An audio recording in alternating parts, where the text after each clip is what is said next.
사랑하는 성도 여러분, 설 연휴는 잘 보내셨습니까? 이번 설날은 코로나19로 인하여 5인 이상 사적 모임이 금지됨에 따라서 고향이나 친지를 방문하거나 가족 간의 모임이 다들 어려웠다고 합니다. 모두가 분주하게 살아가는 가운데 1년에 한두 번은 이렇게 서로의 얼굴을 볼 수 있는 시간이 거의 없는데 너무 아쉽고 안타까운 상황이 아닐 수가 없는데요. 여러분 혹시 이번 명절에 가장 속상했을 사람이 누군지 아시나요? 자유롭게 만나지 못한 상황이라 다들 속상했겠지만 아이들이 특히 많이 속상했다고 합니다. 왜냐하면 아이들이 코로나 때문에 뭘 못했지요? 세배를 못해가지고 세뱃돈을 못 받아가지고 아이들이 다 지금 울상이라고 합니다. 그런데 센스 있는 할아버지 할머니는 온라인으로 세뱃돈을 보내준대요. 그래서 그런 할머니 할아버지가 손주들에게 가장 최고의 인기 할아버지 할머니라고 합니다. 제가 여러 번 말씀드린 적이 있는데요. 저는 부모님이 두 분 다 지금 하늘에 가셨습니다. 그래서 명절 때마다 그 부모님 생각이 많이 나서 사실 마음이 좀 많이 아린데요. 아버지께서 베트남 참전 유공자셔가지고 전북 임실에 있는 호국원에 지금 어머니와 함께 안장되어 있습니다. 올해는 코로나19 확산 방지를 위해서 설 연휴 기간에 이 호국원도 운영을 하지 않았거든요. 그래서 호국원에서 이번에 방문을 하지 못하는 유가족들을 위해서 사이버 추모관 참배 대행 서비스 온라인 차례상을 운영했습니다. 저도 이게 좀 궁금해가지고 호국원 홈페이지에 들어가서 사이버 참배를 들어가 봤어요. 들어가 봤더니 헌화하기, 분향하기, 묵상하기 기능이 있더라고요. 그래서 제가 헌화하기를 한번 눌러봤습니다. 그랬더니 갑자기 국화꽃이 짠 나오는 거예요. 그래서 이것을 보면서 야, 세상이 많이 편리해지긴 했는데 이게 뭐지 하는 좀 생각이 좀 들더라고요. 저희 어머니께서는 살아계실 때 사실 저를 위해 늘 기도해 주시는 분이셨습니다. 심지어 그 9년이라는 긴 항암 치료를 받는 시기에서도 병원에 입원해 계실 때도 그 병원에 있는 교회 새벽 기도를 빠지지 않고 참여하시면서 저를 위해 기도해 주셨어요. 어느 날 어머니가 하늘 가시고 얼마 지나지 않은 어느 날 문득 이런 생각이 딱 들더라고요. 나를 위해 기도하는 단 한 사람이 있다면 그 사람은 바로 저희 엄마인데 이제 누가 나를 기도해 줄까라는 그런 생각이 딱 드는 거예요.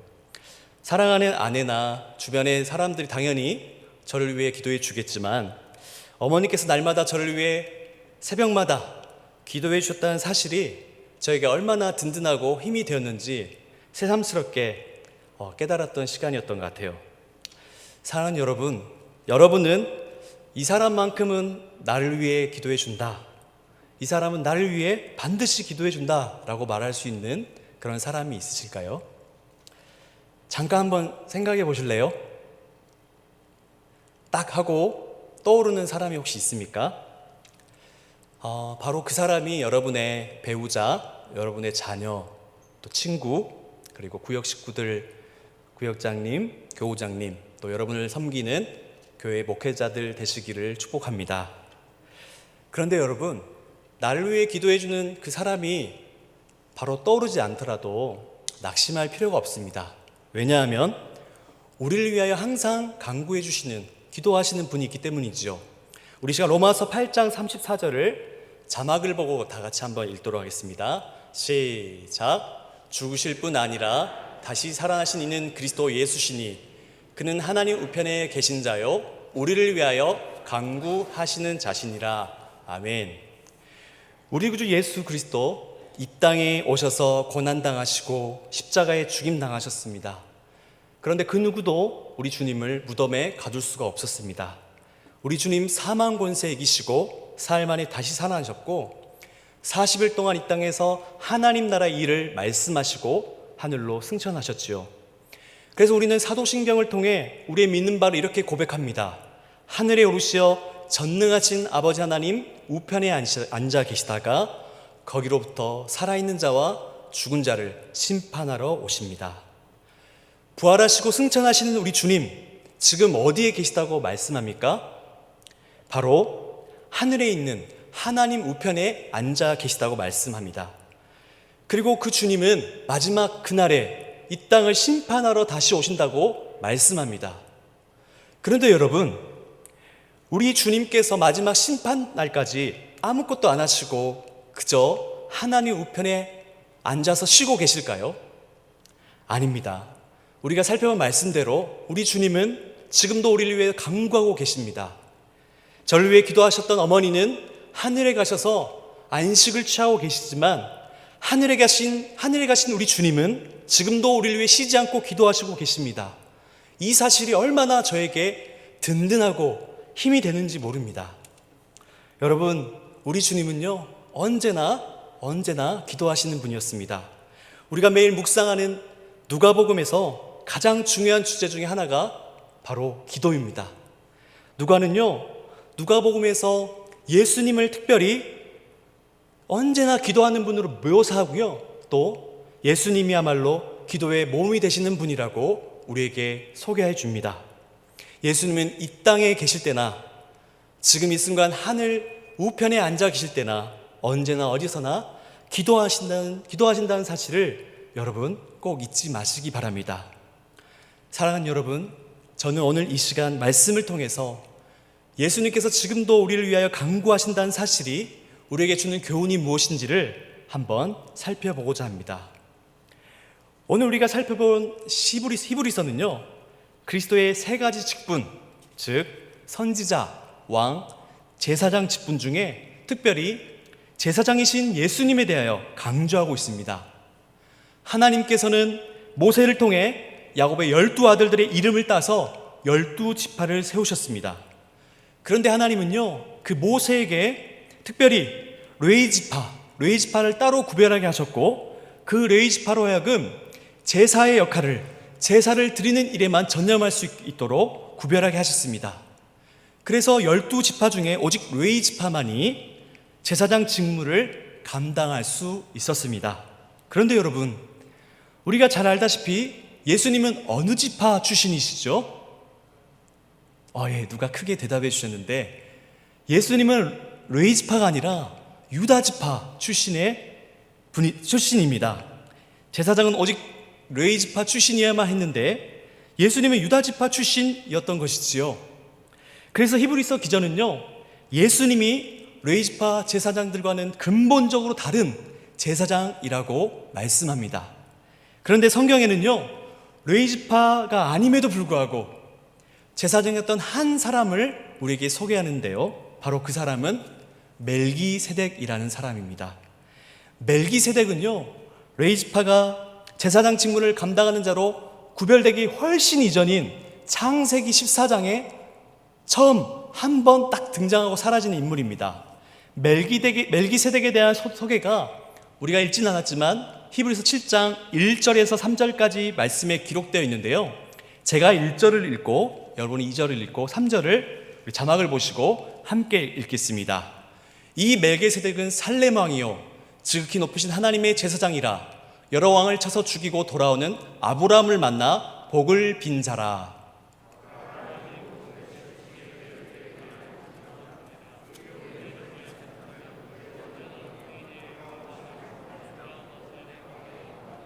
그 3절을 같이 읽겠습니다.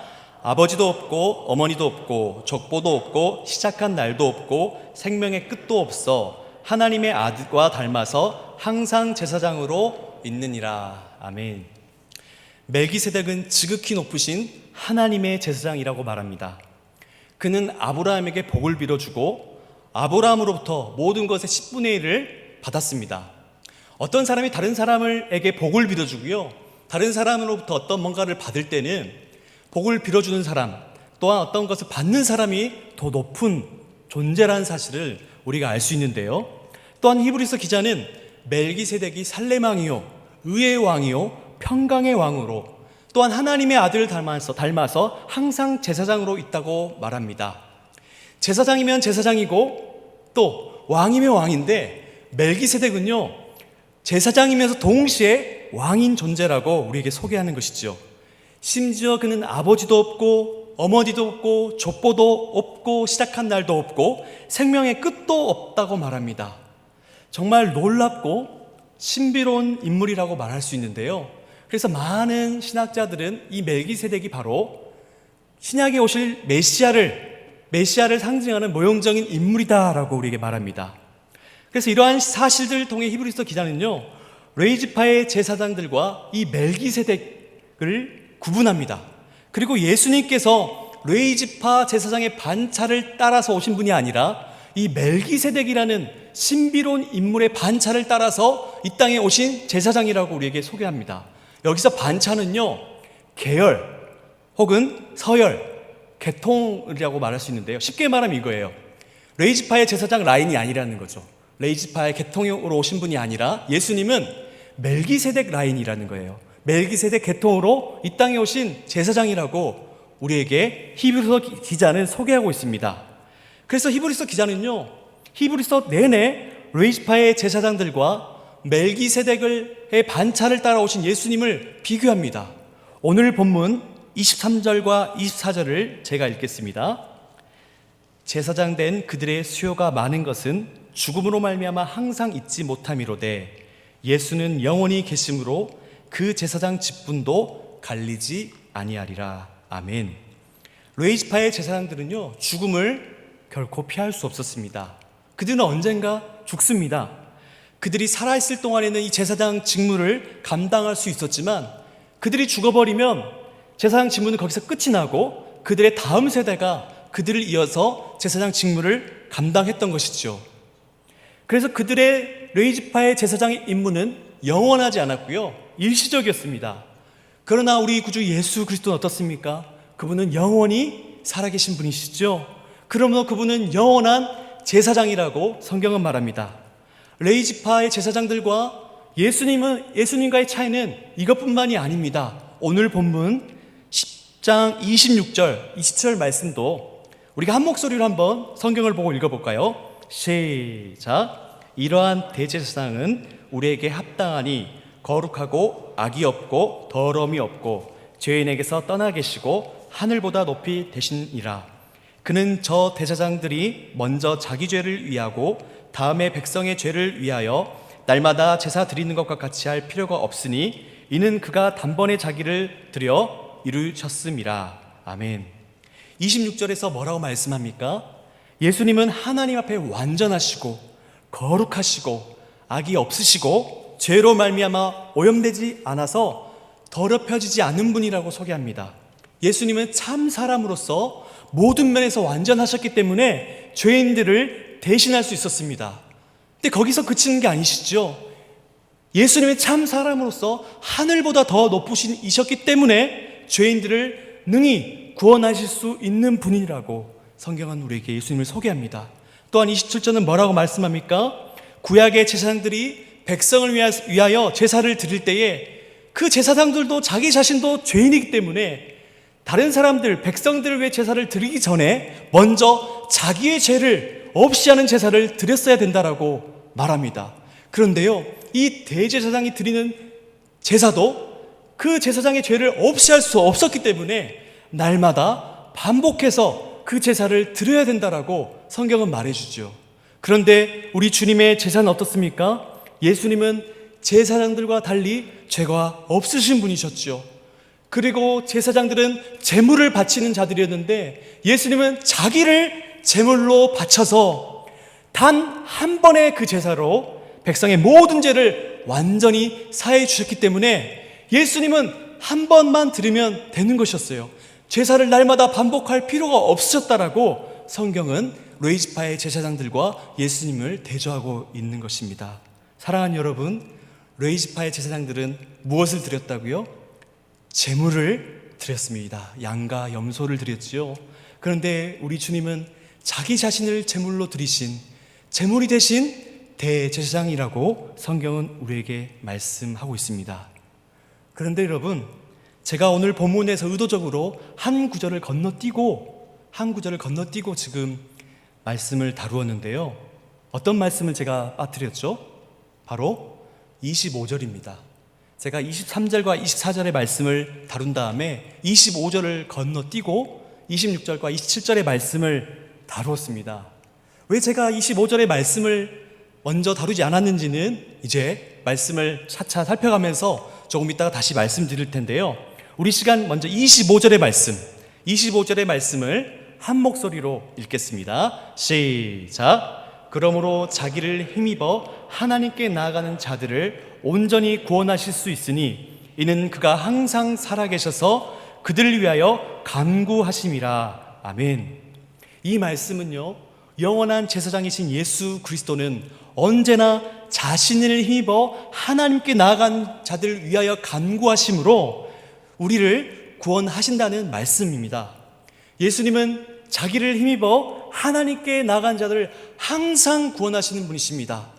예수님은 자기를 힘입어 하나님께 나아간 자들을 온전히 구원하실 수 있는 분이라고 지금 말씀하시는 겁니다. 여러분, 예수님께서 우리를 위해 기도하시는 것과 우리가 다른 사람을 위해 기도하시는 것은요, 하늘과 땅 차이만큼이나 차원이 다른 기도입니다. 우리를 위한 예수님의 기도는요, 예수님께서 우리의 죄를 사하시는 사역과 떼려야 뗄 수 없는 중요한 것입니다. 이 말이 무슨 말일까요? 제가 지금부터 한번 설명하겠습니다. 율법을 만드신 예수님께서는요, 도리어 율법 아래 종의 모습이 되셔서 이 땅에 오셨습니다. 그래서 우리가 우리 죄로 받아야 될 모든 하나님의 그 심판, 하나님의 저주, 하나님의 형벌을 죄 없으신 그 주님이 대신 온전히 다 받으셨지요. 그뿐만이 아닙니다. 예수님은 율법의 요구를요, 온전히 완벽하게 이루셨어요. 그래서 하나님은 그 예수님에게 온전한 그 예수님의 순종으로 말미암아 예수님에게 의를 주시는 거예요. 의. 발음이 잘 안 되는데 의를 주신 것이에요. 그 예수님의 온전한 순종 때문에 하나님 예수님에게 의를 주시는 거예요. 그리고 하나님은 그 예수를 믿는 모든 자에게 예수님이 온전한 순종으로 얻으신 그 의를 선물로 주시는 것이죠. 그런데 여러분, 여기서 그쳐서는 안 됩니다. 왜냐하면 예수님께서 얻으신 그 의가 하나님께서 우리에게 주셨는데 그것이 계속적으로 적용되기 위해서, 계속적으로 그 의가 우리에게 있기 위해서는 누구의 기도가 필요한 것이죠? 우리 예수님께서 우리를 위한 영원하신 그 기도가 반드시 필요한 것이었습니다. 좀 이해가 되십니까? 그냥 단순히 예수님께서 우리를 위해 대신 죽으시면요, 우리의 죄만 없어지지요. 그렇기 때문에 예수님은 반드시 율법을 온전히 순종하셔야 되지요. 그래서 예수님께서 나를 대신해 순종하신 그 의가 우리에게 주어지는 것입니다. 그런데 그 의가 계속적으로 우리가 주님 만날 그날까지 적용되고 이어지기 위해서는 누구의 기도가 필요하다는 것이에요? 예수님의 우리를 향한 기도가 필요하다는 것이에요. 그래서 다시 정리하면 예수님께서 온전한 순종으로 얻으신 그 의, 그 예수를 믿으면 우리에게 그 의가 계속적으로 적용되기 위해서 예수님의 이 중보 기도가, 예수님의 간구하심이 우리에게 반드시 필요했던 것입니다. 그래서 우리 주님은 하나님 우편에 앉아 계셔서 우리를 위해 쉬지 않고 기도하시는 것입니다. 그렇기 때문에 제가 먼저 23절과 24절, 26절과 27절을 다루면서 예수님께서 우리를 위해 대신 지신 그 속죄에 대해서 설명해 드린 다음 그 속죄의 적용을 위한 기도를 나중에 25절을 통해 설명해 드린 것이지요. 알시스 프롤 목사님이라는 분이 계시는데요, 목사님께서 이런 말씀을 하셨습니다. 우리는 그리스도의 중보 기도에 대해서 과소평가하는 경향이 있다. 대제사장은 자기 자신을 제물로 드릴 뿐만 아니라 어려움에 있는 사람들에게 제물을 적용시키기 위해서 제사장적 중보 기도를 덧붙인다. 그리스도는 우리 죄를 위해 죽으시고 십자가에서 우리의 구속을 사셨을 뿐만 아니라 하늘에서 날마다 우리를 위해서 중보 기도하고 계시다. 예수님 우리에게 구원을 가능하게 만드실 뿐만 아니라 그 구원을 실제로 제공하신 분이시며 예수님은 자신의 구원이 우리에게 유효하게 되기 위해서 우리를 위해서 실제로 중보 기도하시는 분이다 라고 예수님의 기도에 대해서 우리에게 말씀하고 있습니다. 우리는 그동안 우리를 위해 십자가에 죽으신 예수님에 대한 말씀들은 많이 했지만 막연하게 예수님이 나를 위해 기도해 주신다. 근데 왜 우리를 위해 기도해 주실까에 대한 부분들은 좀 많이 쉽게 간과했던 부분이 있었다라고 지금 알시스 프롤 목사님이 얘기해 주시는 것이죠. 그래서 예수님은 우리가 천국을 향해 걷기 위해 이 땅에서 우리에게 필요한 모든 것을 중보하고 계시는 것이죠. 또한 예수님은 자기 백성들이 지상에서의 삶을 다 끝마친 후에 완전한 구원을 얻으실 때까지 그 구원을 얻을 수 있도록 우리를 위해 중보하고 계시는 것이죠.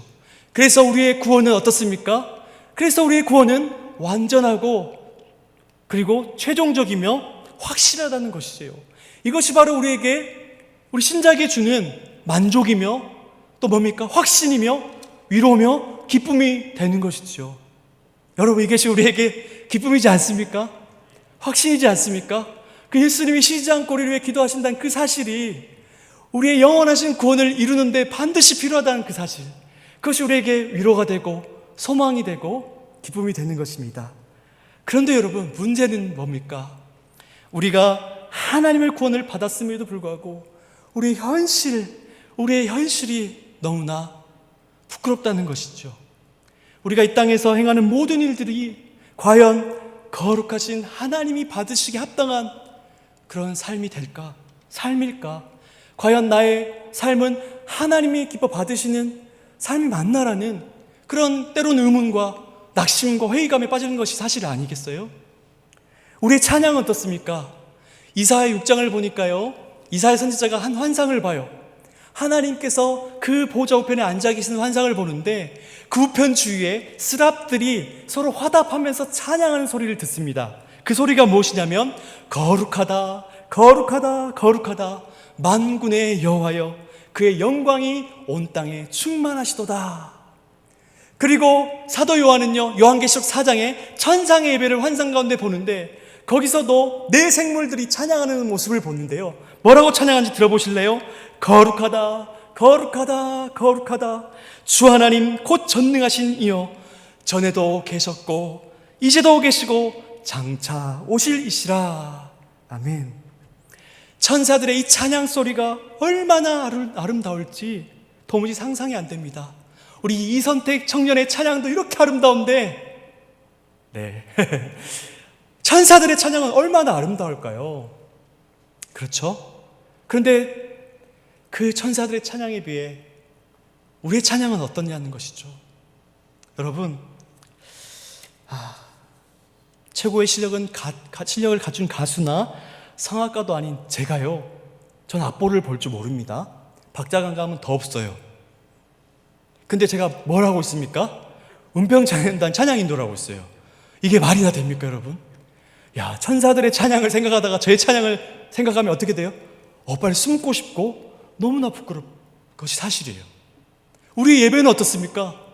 마음을 다하고 힘을 다하고 생명을 다하고 그 하나님을 사랑하는 그 마음으로 예배를 드리는 것도 부족한데, 윤 목사가 이렇게 설교를 또 길게 하나, 피곤한데 오늘 빨리 끝나야 되는데, 오늘 그렇진 않으시죠? 네, 그런 마음이 들고, 그리고 자꾸만 설날 때 먹고 남은 음식이 막 생각나고, 그거를 빨리 비빔밥해서 먹어야 되나, 음식 쉬면 안 되는데 이러면서 그런 생각이 막 예배 중에 막 들잖아요. 제가 그렇다는 거예요. 우리 예배 모습을 생각하면 너무나 부끄럽지 않습니까? 우리의 기도는 또 어떻습니까? 우리 담임 목사님께서 어느 날 우리 교육자회의 때 엄청난 말씀을 하셨어요. 목사님께 허락을 안 받고 얘기해서 죄송한데요, 목사님들 매일 1시간씩 기도 안 할 거면 사역 그만두세요.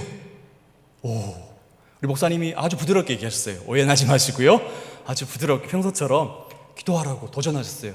특별히 저와 같이 어린아이를 자녀로 둔 목회자들은 저녁에 집에 가면 절대 기도하지 못하니까 새벽에 나와서 기도하라고 권면해 주셨어요. 그래서 저는 그렇지, 기도해야지 하고 마음을 굳게 먹었습니다.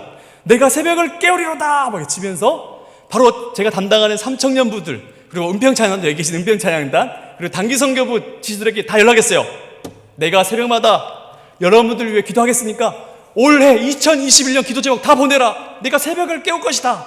해고 다 받았습니다. 딱 출력해가지고 새벽에 딱 기도를 드리는데, 기도를 하는지 자는지, 새벽 기도를 하는지 자는지, 내가 여기 있는지 삼층천에 가는지 막 헷갈리면서 막 졸고 있는 거예요. 그때마다 이제 내려가는 2층 교육자실로 데려가는 제 발걸음이 얼마나 가벼울까요? 무거울까요? 무겁죠. 우리의 기도가 이렇다는 거예요. 우리의 또 헌신은 어떻습니까? 내가 정말 주님 앞에 선한 마음으로 물질과 시간과 모든 걸 드리는데 어느새 우쭐해지고 또 그것을 알아주지 않는 사람들에게 야속함을 느끼고 그렇게 하지 않는 사람들을 비난하는 것이 우리의 솔직한 심정 아닐까요? 우리의 삶은 더 말할 나위 없겠지요.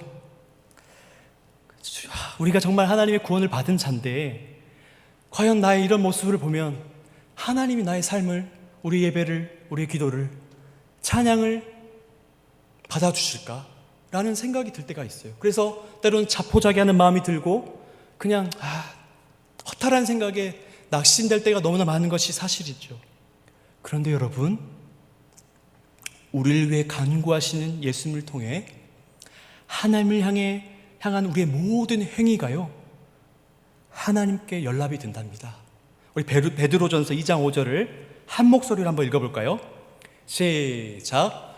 예수 그리스도로 말미암아 하나님이 기쁘게 받으실 신령한 제사를 드릴 거룩한 제사장이 될지니라. 아멘.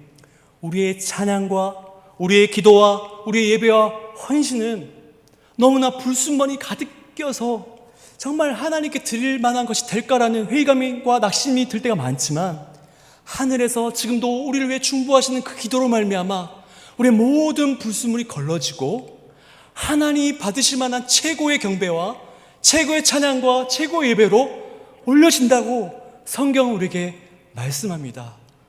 여러분, 우리가 때로는 졸면서 드리는 기도, 우리가 때로는 피곤해서 막 하품을 하면서 드리는 예배, 우리가 때로는 막 마음이 흔들리면서 드리는 모든 헌신마저도 우리를 위해서 하늘에서 중보하시는 그 주님의 기도 덕분에 하나님께 연락이 되는 놀라우신 하나님의 기쁨이 되는 것이 된다는 사실을 믿으시기를 바랍니다. 아멘. 그래서 저는 이런 표현을 좋아해요. 주님 뒤에 숨어 주님을 앞세워서 하나님께 나아가자. 우리가 많이 불렀던 찬양 가사가 이거 아닙니까? 주의 보좌로 나아갈 때에 어떻게 나아가야 될까? 이것이 정말 우리의 진정한 고백 아니겠어요? 주의 보좌로 나아갈 때 어떻게 나아갈까? 나를 구원한 주의 십자가, 그것을 믿으며 가네. 자격 없는 내 힘이 아닌 오직 예수님의 보혈로, 십자가의 보혈, 완전하신 사랑 힘입어 나아갑니다. 아멘. 우리를 주님 앞에 앞세우면요 큰일 납니다, 여러분. 왜냐하면 거룩하신 하나님 앞에 우리의 모든 의는요, 이사야 선지자 뭐라 말씀하셨어요? 더러운 냄새나는 옷이라고 말했기 때문이에요. 하나님 앞에 나아갈 때는 우리를 앞세우면 큰일 나요. 우리는 그저 우리 앞에 예수 그리스도를 앞세우고 그 주님 뒤에 숨어서 하나님 앞에 나아갈 때만이 비로소 우리의 찬양과 예배와 기도와 모든 우리의 삶이 하나님께서 기뻐 받으시는 삶이 된다라고 성경은 우리에게 약속하는 것입니다. 어느 날 제가 섬긴 한 청년이 이런 문자를 보냈어요. 목사님, 요즘 기도가 너무 안 되는데 어떻게 해야 될지 모르겠어요. 그래서 제가 그 기도를 받고 잠깐 고민하다가 문자를 다시 보내드렸어요. 제가 그 내용을 그대로 한번 읽어드릴게요. 우리가 기도가 안 되는 순간에도 하늘 보좌 우편에 앉아 계시는 주님이 우리를 위해 기도하고 계시고 성령님께서도 말할 수 없는 탄식으로 기도하고 계시기에 안심하셔도 될 듯합니다. 안심이 되십니까? 우린 너무나 연약한 존재입니다. 우리의 모습을 보면 우리가 과연 하나님을 믿는 믿음을 끝까지 저버리지 않고 이 믿음의 경주를 다 마칠 수 있을까라는 그런 불안이 있을 때가 많잖아요. 한 치 앞도 내다볼 수 없는 우리에게 도대체 내가 무엇을 기도해야 될지, 어떻게 기도해야 될지 모르는 것이 우리의 현실 아닙니까? 그것이 우리의 실력이며 우리의 수준 아니겠습니까?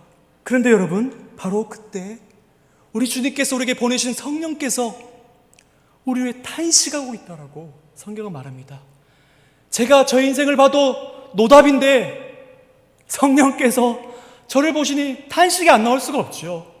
그런데 우리는 우리 인생을 보고 탄식하며 좌절하며 그 자리에 그냥 주저앉을 때가 많지만 우리 성령님은 탄식하는데 그치 아니하시고 우리를 위해 탄식함으로 기도한다고 성경은 말씀합니다.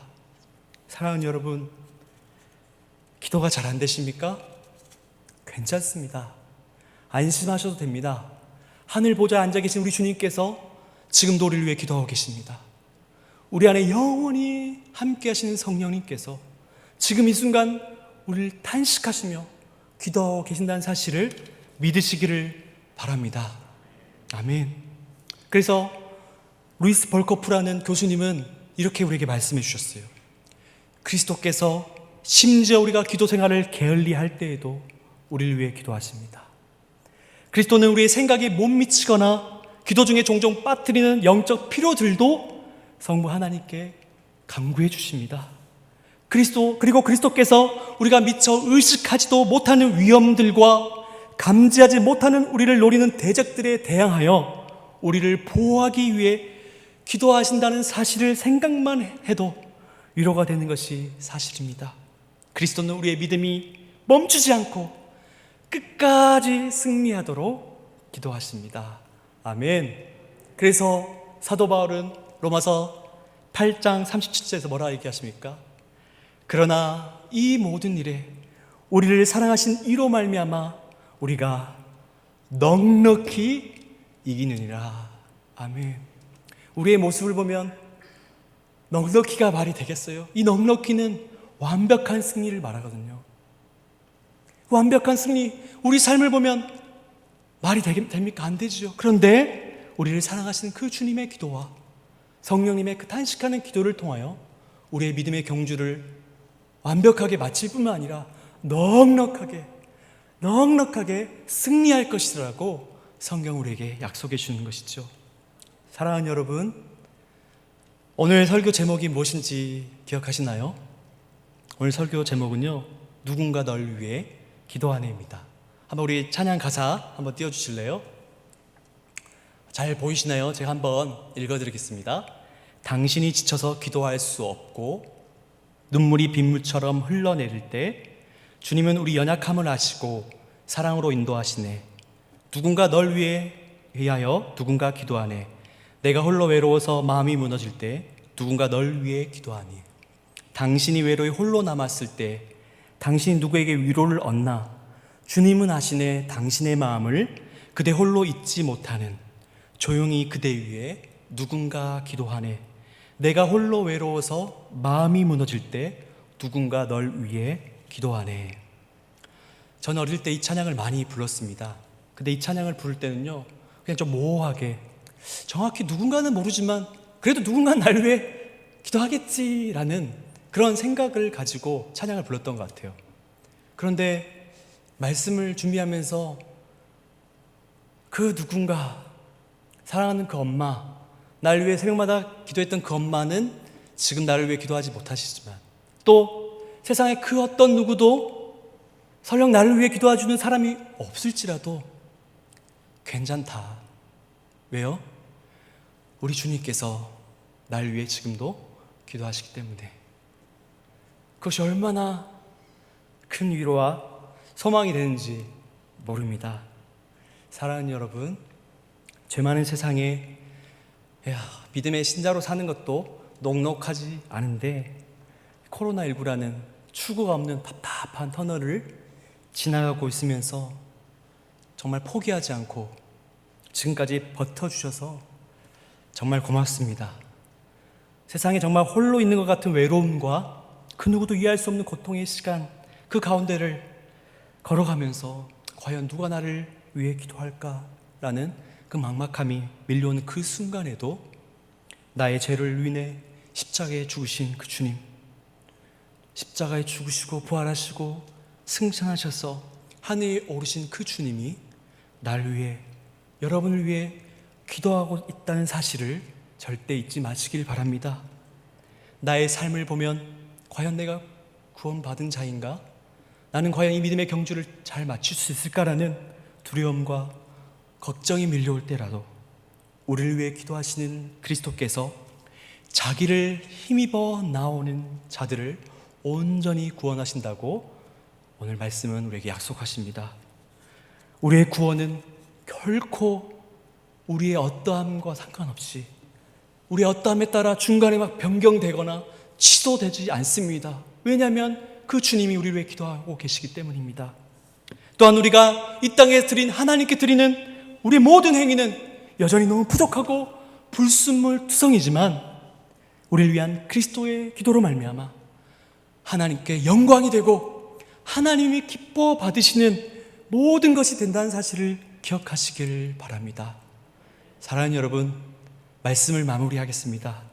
하나님은 우리를 왕 같은 제사장으로 부르셨습니다. 하나님 우리에게 예수 그리스도의 이름으로 다른 사람을 위해 기도하는 특권, 그 권세를 허락하셨습니다. 우리 주변에 너무 지쳐서 기도조차 할 수 없는 사람이 없는지 한번 돌아봅시다. 너무 힘들어서 마음이 너무 무너져 내려서 삶을 포기하고 싶은 사람은 없는지 주변을 한번 살펴봅시다. 바라기는 우리를 위해 기도하시는 그 주님의 그 은혜를 기억하면서 여러분의 주변 사람들이 누가 나를 위해 기도해 줄까 할 때에 떠오르는 그 사람이 바로 성도님들 여러분이 되시기를 축복합니다.